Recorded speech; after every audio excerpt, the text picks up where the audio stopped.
je m'appelle Marc-André, j'ai 24 ans et comme mon accent l'indique, je suis québécois. Dans la vie, je suis gérant pour la compagnie Tupperware et je suis également diplômée en études littéraires depuis 1 an et demi maintenant. Je me décrirais comme une personne très enjouée, sociable, dynamique, qui aime beaucoup la vie, qui aime beaucoup les nouvelles rencontres. En fait, je dirais que j'écris depuis que je suis au monde.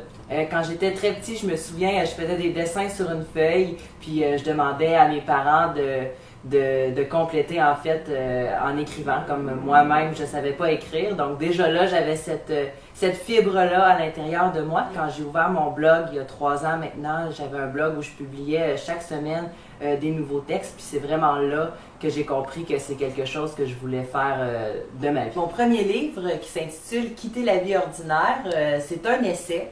C'est un livre en fait qui se veut une réflexion sur la quête du succès dans le monde d'aujourd'hui.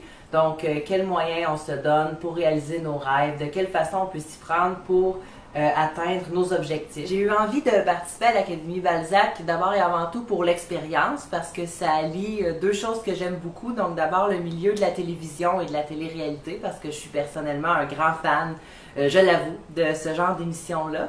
Et d'autre part aussi évidemment la lecture et l'écriture qui est aussi une autre de mes grandes passions. Donc le mariage de ces deux intérêts-là dans une même émission, dans un même projet m'ont séduit. L'ouvrage qui peut sortir d'un projet comme l'Académie Balzac, ça peut être quelque chose de très original d'une part et aussi quelque chose de très riche parce que comme les 20 personnes qui vont cohabiter pour faire ce défi-là vont venir de disciplines différentes, d'horizons différents, vont avoir des styles différents, des goûts différents, bien à mon avis, ça va faire un ouvrage qui va être original, riche, où les idées aussi vont foisonner et je pense que ça peut faire quelque chose de bien.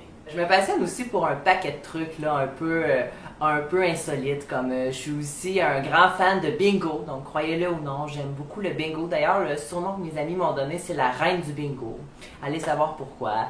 Donc, je suis quelqu'un, c'est ça, qui est toujours plein de surprises, on sait jamais à quoi s'attendre avec moi, mais il y a une chose qui est certaine, c'est qu'avec moi, on rit toujours!